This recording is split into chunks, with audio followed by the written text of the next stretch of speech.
আসসালামু আলাইকুম ওয়া রাহমাতুল্লাহ।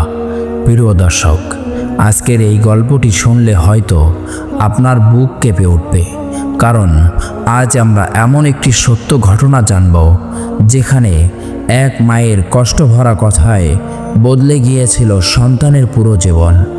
আমরা প্রায় বলি মায়ের দোয়া জান্নাতের দরজা খুলে দেয়, কিন্তু আমরা কি কখনো ভেবে দেখেছি এক মায়ের দীর্ঘশ্বাস, এক মায়ের কষ্টের আর্তনাদ, এক মায়ের অভিশাপ সন্তানের জীবনে কত বড় ঝড় নিয়ে আসতে পারে? ইসলামে মায়ের মর্যাদা এতটাই উঁচু যে রাসূল সাল্লাল্লাহু আলাইহি ওয়াসাল্লামকে জিজ্ঞেস করা হয়েছিল, আমার উত্তম আচরণের সবচেয়ে বেশি হকদারকে? তিনি 3 বার বলেছিলেন, তোমার মা। তারপর বলেছিলেন, তোমার বাবা।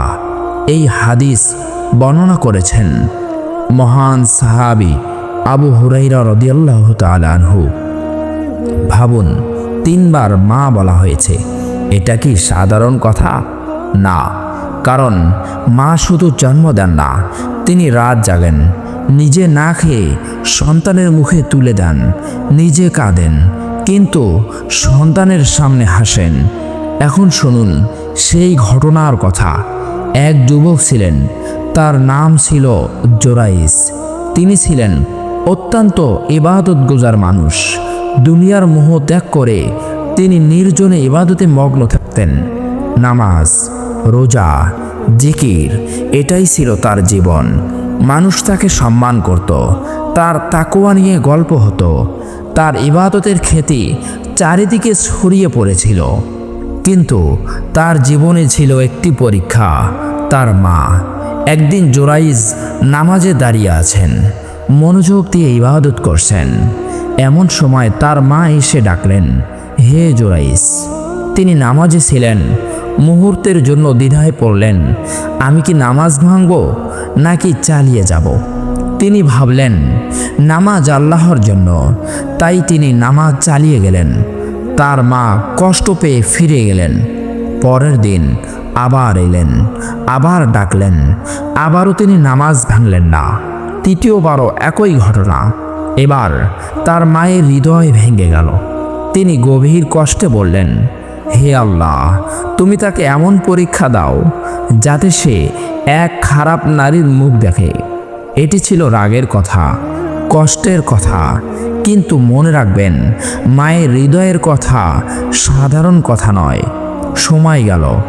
একদিন এক দুশ্চরিত্রা নারী মিথ্যা অভিযোগ করল। সে বলল, এই জোরাইজই আমার সন্তানের বাবা। নাউজুবিল্লাহ। লোকেরা ক্ষিপ্ত হয়ে উঠল। যাকে তারা এত সম্মান করত, আজ তাকেই দোষী ভাবতে লাগলো। তার ইবাদতের ঘর ভেঙে দেওয়া হলো, তাকে টেনে বের করা হলো, অপমান করা হলো। ভাবুন, কেমন লজ্জা, কেমন অপমান! কিন্তু জোরাইজ শান্ত ছিলেন। তিনি বললেন, শিশুটিকে নিয়ে আসো। শিশুটিকে আনা হলো। তিনি আল্লাহর কাছে দোয়া করলেন। তারপর শিশুটিকে জিজ্ঞেস করলেন, তোমার বাবাকে? আল্লাহর কুদরতে সেই শিশু কথা বলল। সে বলল, আমার বাবা এক রাখাল। সবাই স্তব্ধ, নীরবতা নেমে এলো। জোরাইস নির্দোষ প্রমাণিত হলেন। লোকেরা লজ্জিত হলো, ক্ষমা চাইল, তার ঘর স্বর্ণ দিয়ে বানিয়ে দিতে চাইল। কিন্তু তিনি বললেন, মাটি দিয়ে যেমন ছিল তেমনই বানাও। এখন প্রশ্ন হলো, এই ঘটনাটি কেন ঘটল? জোরাইস কি গুনাহ করছিলেন? না, তিনি নামাজে ছিলেন। তাহলে কেন এমন বড় পরীক্ষা এলো? কারণ মায়ের কষ্টকে তিনি গুরুত্ব দেননি। নামাজ গুরুত্বপূর্ণ, কিন্তু মায়ের ডাকে সাড়া দেওয়া ফরজ দায়িত্বের অংশ। ইসলাম শুধু ইবাদতের ধর্ম নয়, এটি সম্পর্কেরও ধর্ম। সুবহানাল্লাহ। আজ আমরা অনেকেই নামাজ পড়ি, কিন্তু মা ডাকলে বিরক্ত হই, মা কিছু বললে রেগে যাই, মায়ের কষ্টকে ছোট ভাবি। কেউ কেউ তো এমনও আছে, মায়ের সাথে উচ্চ স্বরে কথা বলে, চোখ রাঙায়, অবহেলা করে। আপনি কি জানেন একটি উফ বলাও ইসলামে নিষিদ্ধ? কোরআনে আল্লাহ তাআলা বলেছেন, তাদেরকে উফ পর্যন্ত বলো না। এত সূক্ষ্ম সতর্কতা কেন?